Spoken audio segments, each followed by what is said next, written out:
शुरू करते हैं मिसलेनियस एक्सरसाइज। कल जो हमने मिसलेनियस एक्सरसाइज की थी उसके हमने कर दिए थे क्वेश्चन नंबर 8 तक। आज हम करेंगे क्वेश्चन नंबर 9। क्वेश्चन नंबर 9 क्या कह रहा है? Find the position vector of a point R which divides the line joining two points P and Q which divides। Question number 9 देखो, find the position vector of a point R which divides the line joining the points P and Q whose position vectors are 2a plus b and a minus 3b externally in the ratio of 1:2। Externally किसी line को कैसे divide करता है? देखिए, इसका मतलब ये है PQ और यहाँ पर कहीं एक पॉइंट है R, ठीक है, और ये जो R है ये इसे एक्सटर्नली किस रेशियो में डिवाइड कर रहा है? 1:2। इस रेशियो में डिवाइड कर रहा है, मतलब PR रेशियो QR कितना है? हाँ, मतलब PR रेशियो QR कितना है? 1:2, मतलब 1 यहाँ पे आ रहा है। सॉरी, तो एक्सटर्नली डिवाइड करने का फॉर्मूला क्या था? हाँ देखो, एक्सटर्नली डिवाइड कर रहा था तो हमारे पास जो फॉर्मूला था वो था m into vector b। Sorry, अगर कोई एक्सटर्नली डिवाइड कर रहा है तो उसका फॉर्मूला है vector n into vector a minus m into vector b upon n minus m। ये है। तो देखिए n किस रेशियो में डिवाइड कर रहा है? 1:2 में, यानी m रेशियो n कितना है बच्चों? 1:2। तो n की जगह पर 2, position vector of R, position vector of point R, इसका ये फॉर्मूला है, ठीक है। तो n की जगह 2 इंटू a का मतलब पहला वेक्टर, ये क्या बनेगा हमारा? 2a plus b minus m की जगह 1 इंटू दूसरा वेक्टर, वो क्या है? q, a minus 3b upon n minus m, यानी 2:1। तो ये आ जाएगा 2 2 4a प्लस 2b माइनस का वेक्टर a प्लस का 3b, 2 माइनस 1 हो जाएगा 1, ये हो जाएगा 3a प्लस 5b। ये तो क्या हो गया? हमारे R का पोजीशन वेक्टर हो गया। इसी क्वेश्चन में एक और चीज है, शो करना है P is the mid point of, मैंने उल्टा पुल्टा कर दिया, show that P is the mid point of line segment R। ये P और Q जो है उल्टे बन गए, ठीक है। P को यहाँ बनना चाहिए था, Q को यहाँ पे। चलो, हमें ये शो करना है कि P is the mid point of RQ। तो अगर P RQ का मिड पॉइंट है, R के पोजीशन वेक्टर क्या आ गए? 3a plus 5b, 3a plus 5b। अब पोजीशन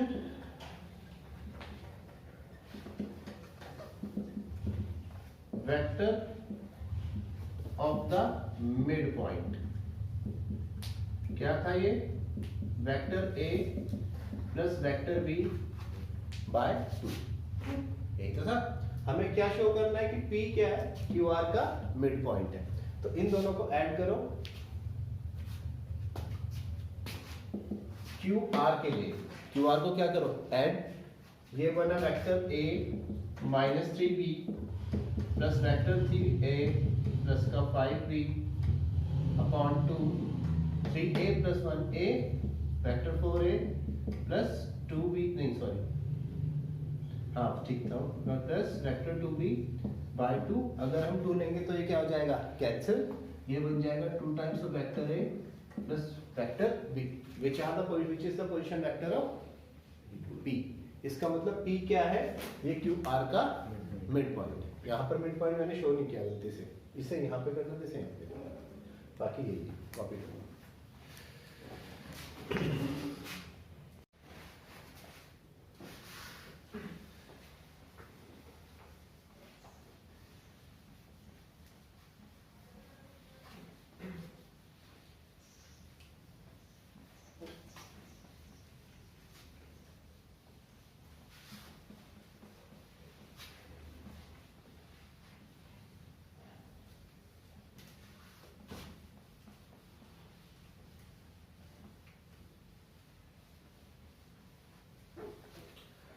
बच्चों से next question, question number 10।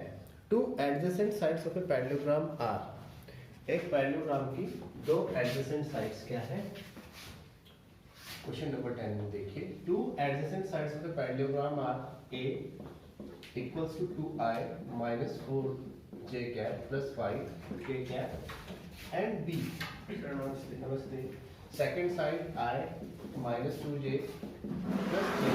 These are two adjacent sides of a parallelogram.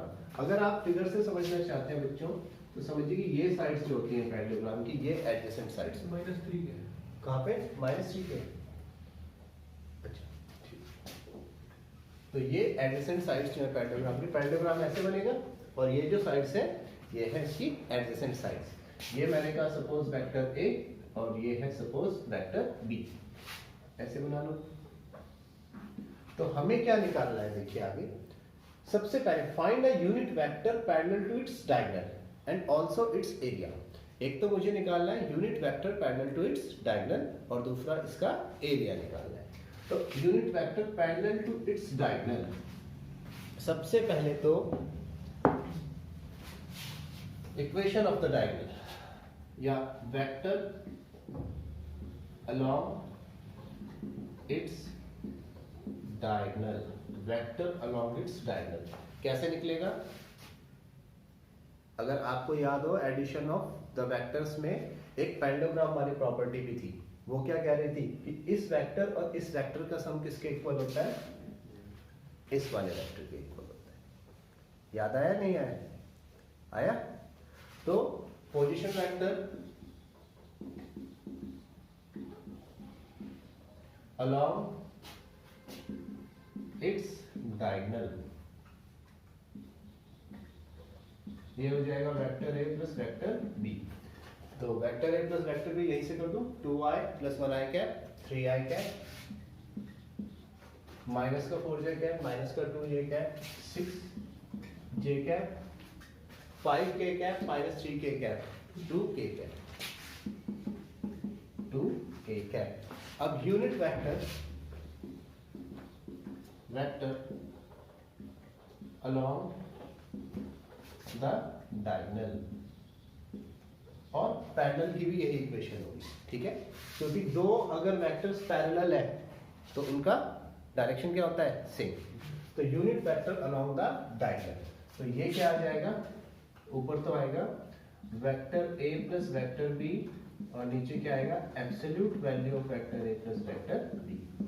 तो 3i minus 6j plus 2k upon absolute value के लिए 3 का स्क्वायर प्लस 6 का स्क्वायर प्लस 2 का square. तो आई थिंक आप निकाल सकते हैं 3i minus 6j plus 2k upon 3 का स्क्वायर 49 आ जाएगा। तो 49 से बाहर आ जाएगा प्लस माइनस का 7 और 3i माइनस का 6j प्लस का 2k अपॉन 7। ये तो आया unit vector along the diagonal और unit vector parallel the diagonal, वो भी यही है, ठीक है? अब इसके बाद हमें क्या फाइंड करना है? ऑल्सो फाइंड इट्स एरिया, इसका एरिया भी फाइंड करना है। तो अगर आपको याद हो एरिया ऑफ पैरेललोग्राम क्या था? a plus b का mod of a into mod of b, mod of a cross product of b. तो एरिया ऑफ द पैरेललोग्राम जो था वो था mod of a cross product of b. तो a cross product of b आप आसानी से निकाल सकते हैं। I think a cross product b के लिए आई जे के, आई है 2 माइनस 4 5, 2 माइनस 4 5, बी कितना है? 1 माइनस 2 माइनस 3, 1 माइनस 2 माइनस 3। अब आई के साथ में है -4 इंटू -3 -5 इंटू -2, फिर माइनस जे के साथ 2 इंटू -3 -1 इंटू 5 प्लस के के साथ में 2 इंटू -2 फिर -1 इंटू -4। तो क्रॉस प्रोडक्ट जो हमारा आया तो वो आया a cross b equals to i के साथ पॉजिटिव का 12 और पॉजिटिव का 10 कितना हो गया 24 22 सॉरी इंटू 22, फिर नेगेटिव का 6 और नेगेटिव का 5, नेगेटिव का 11, फिर नेगेटिव का 4 और पॉजिटिव का 4, ये 0 हो गया। ठीक है, तो A क्रॉस B तो मेरे पास आया 22 इंटू आई कैप प्लस 11 इंटू जे कैप। इसके एब्सोल्यूट वैल्यू आप निकाल सकते हैं भाई। एरिया ऑफ पैरेललोग्राम क्या होता है ऑफ द पैरेललोग्राम, इसकी आप एब्सोल्यूट वैल्यू निकाल लीजिएगा। तो इसके अगर मैं एब्सोल्यूट वैल्यू निकालना चाहूँ तो अच्छा देखो 22 का स्क्वायर प्लस 11 का स्क्वायर, अगर मैं 11 का स्क्वायर कॉमन ले लूँ तो देखो कैसे कॉमन आएगा। 11 का स्क्वायर तो कॉमन है, 11 2 क्या होता है 22, तो अंदर 2 का स्क्वायर भी रह जाएगा। 11 का स्क्वायर पूरा बाहर, ये स्क्वायर से बाहर आया 1, यहाँ पर 1 का स्क्वायर भी कह सकते हो। अब यहाँ पर 2 का स्क्वायर 4, 1 का square 1, 11 under root 5 square unit. ये हमारा आंसर है। कॉपी कीजिए।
दूसरे कपड़ा लाना पड़ेगा, इसे धोना पड़ेगा, साफ नहीं दफा।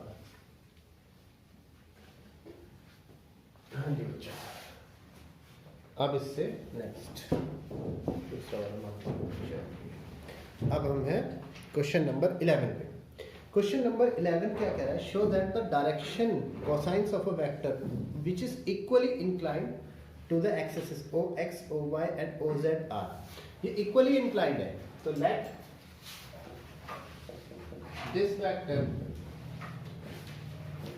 is equally, ये है हमारे पास में question number 11, let this vector is equally inclined on the axes cos alpha, axes OX, OY and OZ, making an angle alpha with the axis, with the axes। ये एंगल क्या है, मान लो ये हमारे पास में इस टाइप से 3 एक्सिस है O, X, Y, Z। अब यहाँ पर कहीं पर भी कोई वेक्टर है जो इनके साथ में इक्वल एंगल बना रहा है, ये है cos अल्फा, इसके साथ में भी अल्फा, इसके साथ में भी अल्फा। ठीक है, तो अब ये क्या कह रहा है कि show that the direction cosines of these are 1/√3, 1/√3 and 1/√3। हमें शो करना है कि इसके जो डीसीज होंगे या डायरेक्शन कोसाइंस होंगे वो क्या होंगे 1/√3, 1/√3 और 1/√3। इसके लिए मैं तुम्हें एक चीज बताना चाहता हूँ। सपोजेबली, हालांकि आपको पता भी होगी, हमारे पास अगर मान लो कि कोई वेक्टर है, इसको मैंने कहा a1i plus a2j plus a3k, एक वेक्टर ये है। तो अगर मैं इसके डायरेक्शन कोसाइंस निकालना चाहूँ स्टूडेंट्स, अगर आपको याद हो तो पहले वाले का जो डायरेक्शन कोसाइन होगा cos अल्फा, ये क्या होगा a1 upon under root a1 square plus a2 square plus a3 square. दूसरे वाले का मैंने कहा बीटा, अभी मुझे नहीं पता कौन कौन से एंगल बता रहे हैं, सपोजिटली जनरल बता रहा हूँ। तो ये हो जाएगा a2 upon a1 square plus a2 square plus a3 square. इससे अगला gamma, cos gamma equals to a3 upon under root a1 square plus a2 square plus a3 square. Cos alpha beta gamma ऐसे तो निकलता है direction cosine. अगर मैं इनके square कर दूं, cos square alpha equals to a1 square upon नीचे से क्या हो जाएगा, रूट कैंसिल, यानी a1 square plus a2 square plus a3 square. ठीक है, ऐसे ही दूसरे वाले का स्क्वायर कर दूं, cos स्क्वायर बीटा, तो ये हो जाएगा a2 square upon a1 square plus a2 square plus a3 square. तीसरे वाले का स्क्वायर कर दूं तो cos square gamma equals to a3 square upon a1 square plus a2 square plus a3 square. अब मैं इन तीनों को अगर ऐड कर दूं तो क्या होगा, ये बनेगा cos square alpha plus cos square beta plus cos square gamma. तीनों का जब सम करेंगे, डिनोमिनेटर क्या है तीनों का, सेम, वो तो वही रहेगा।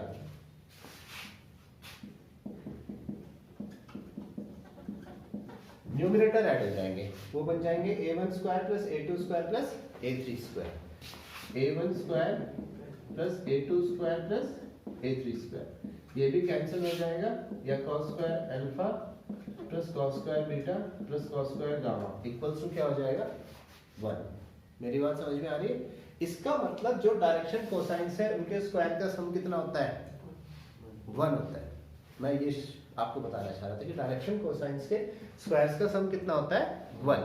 अब इसमें जो है ये direction cosines alpha beta gamma की जगह इक्वली इंक्लाइंड है, अल्फा अल्फा अल्फा।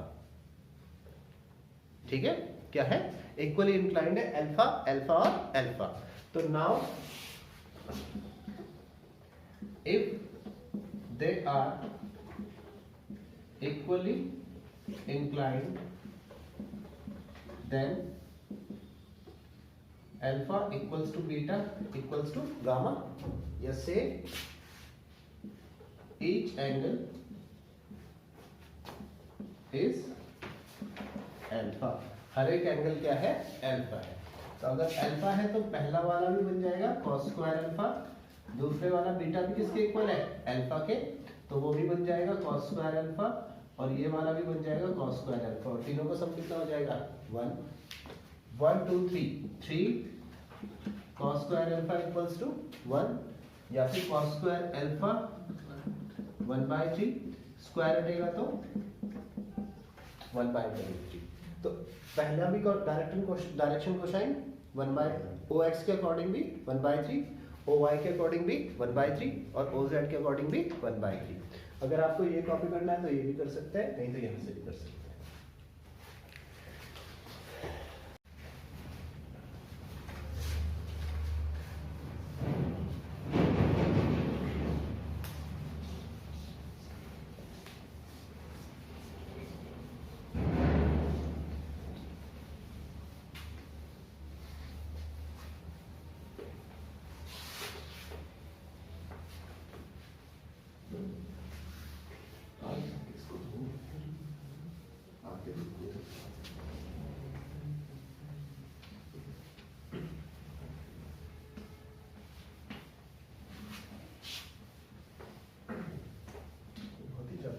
वो हो गया शायद, इंक हो गया से इसलिए जा रहा है। अब इसके बाद नेक्स्ट क्वेश्चन देखो बच्चों। नेक्स्ट क्वेश्चन हमें क्या कह रहा है, क्वेश्चन नंबर 12।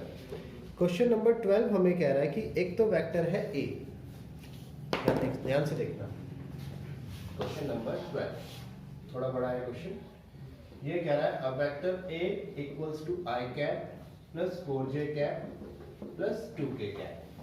दूसरा है a vector B 3i cap minus 2j cap plus 7k cap. A vector C 2i cap minus j cap plus 4k cap. अब ये क्या कह रहा है, find the vector which is perpendicular to both a and b। Find a vector which is perpendicular to A and B। A और B दोनों पर क्या होना चाहिए, वो परपेंडिकुलर होना चाहिए, बोथ दोनों पर परपेंडिकुलर होना चाहिए। एंड C डॉट D, इनका भी जो डॉट प्रोडक्ट है वो क्या आना चाहिए, D। Find a vector D, इसने वो वेक्टर भी कहा है कि D जो है which is perpendicular to both A and B और सी डॉट डी का प्रोडक्ट 0 नहीं, शायद 15 होगा।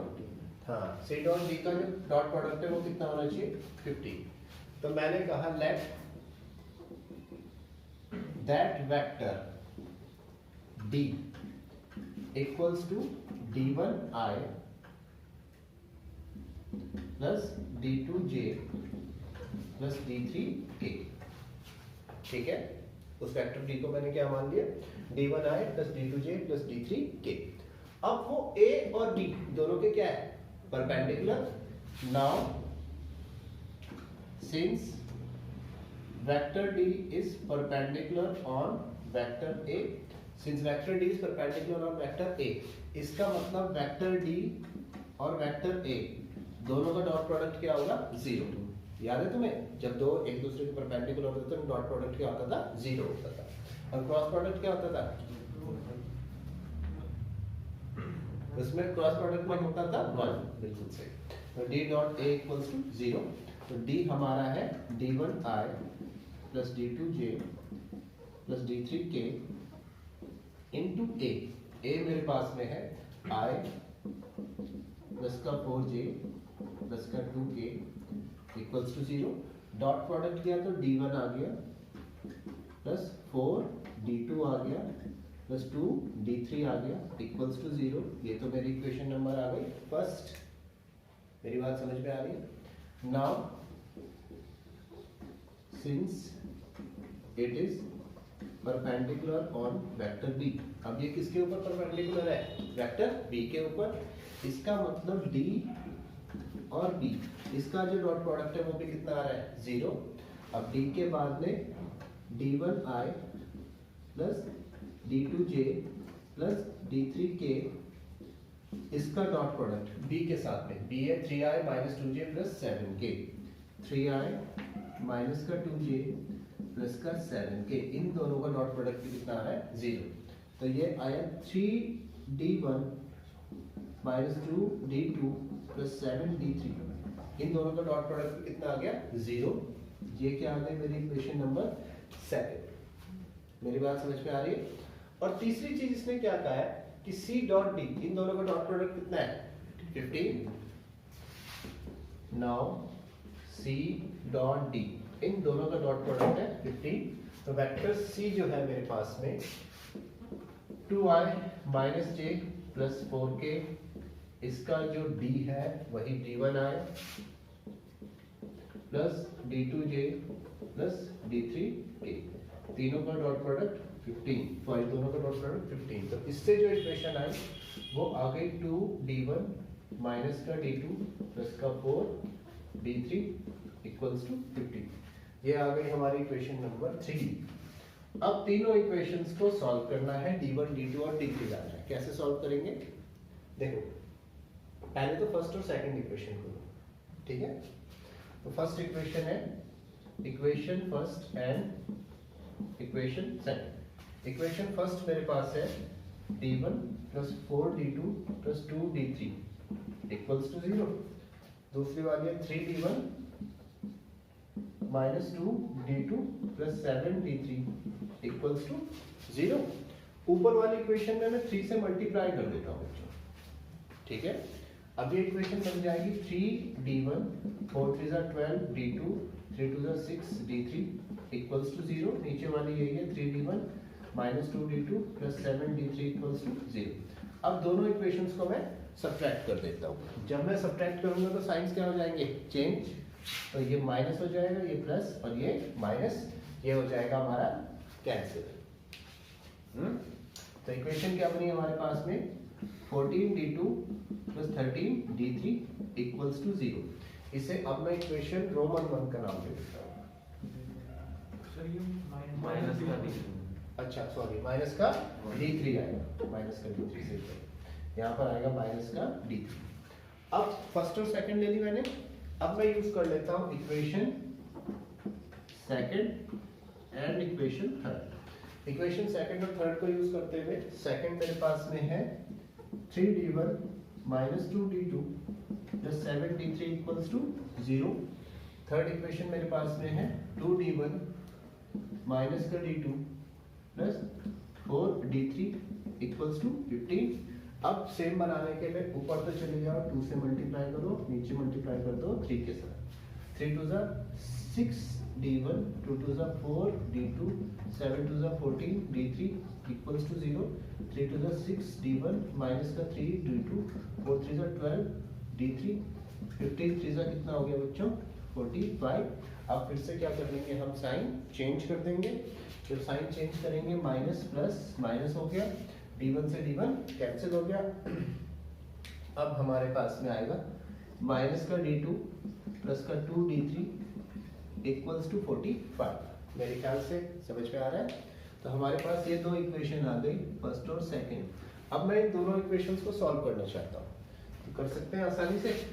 14 d2 माइनस का d3 इक्वल्स टू 0, माइनस का d2 प्लस का 2 d3 इक्वल्स टू 45। कैसे सॉल्व करेंगे, 2 से कर दो ऊपर मल्टीप्लाई, ऊपर वाले इक्वेशन को 2 से मल्टीप्लाई कर दीजिए। 14 2 28 d2 माइनस का 2 d3 इक्वल्स टू 0, माइनस का d2 plus 2 d3 equals to कितना है 45। जब मैं ऐड करूंगा दोनों को तो 27 d2 इक्वल्स टू 45, या फिर d2 equals to 45 upon 27।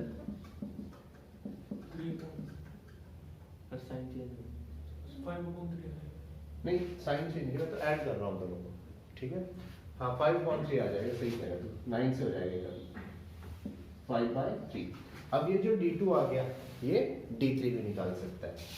14 d2 minus d3 equals to 0, 14 into d2 की जगह 5/3 माइनस d3 इक्वल्स टू 0, या नेगेटिव d3 इक्वल्स टू 15 को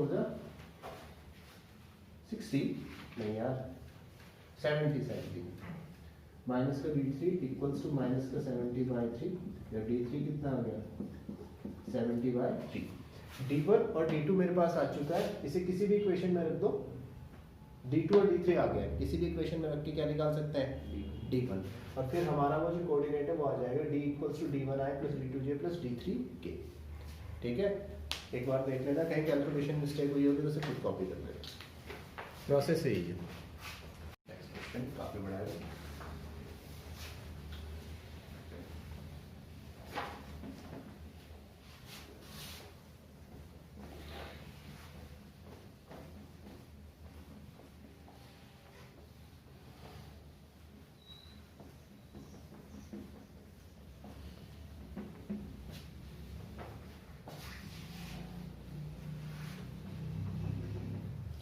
ये इनका ब्रांड ही आसान है जो इतनी आसानी से मिट गया।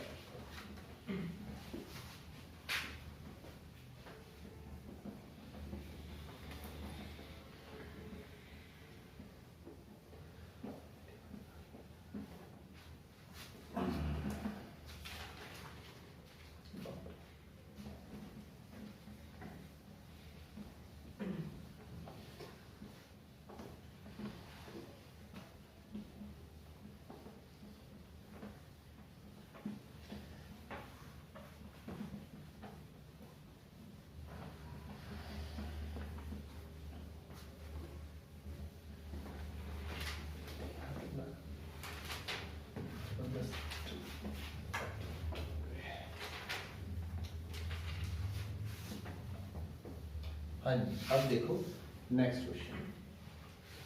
नेक्स्ट क्वेश्चन है हमारे पास question number 13।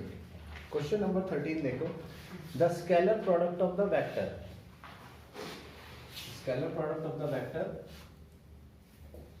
I plus j plus k along with a unit vector along the sum of vectors, along the sum of vectors 2i plus 4j minus 5k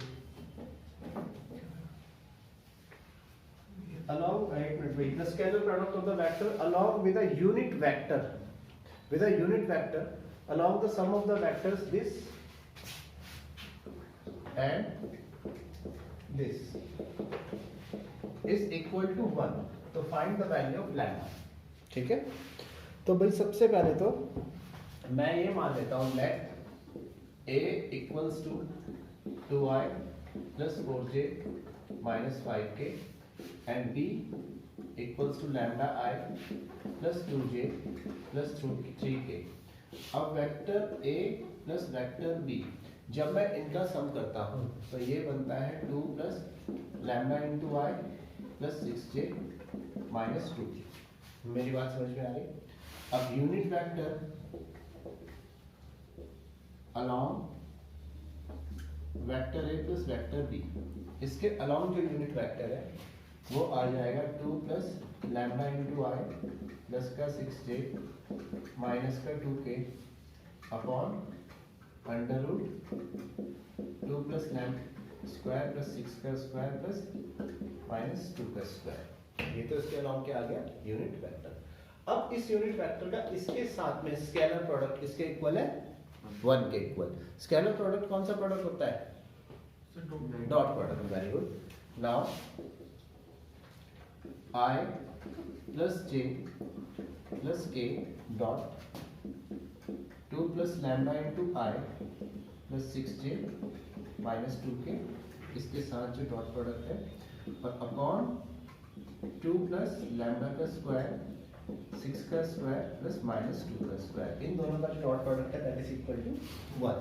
अब जब हम प्रोडक्ट कर रहे हैं तो डॉट प्रोडक्ट तो सबसे आसान है, ऊपर आ जाएगा 2 प्लस लैम्डा, यहाँ पर आ जाएगा 6 माइनस का 2 अपॉन अंडर रूट ए स्क्वायर 2 का स्क्वायर प्लस लैम्डा का स्क्वायर 2 टू द 4 लैम्डा 6 का स्क्वायर 36 और 2 का स्क्वायर 4 इक्वल्स टू आया 1। यहाँ पर 2 से 2 cancel, lambda plus 6 upon under root, यहाँ पर आया lambda square plus 4 lambda plus 44 equals to 1।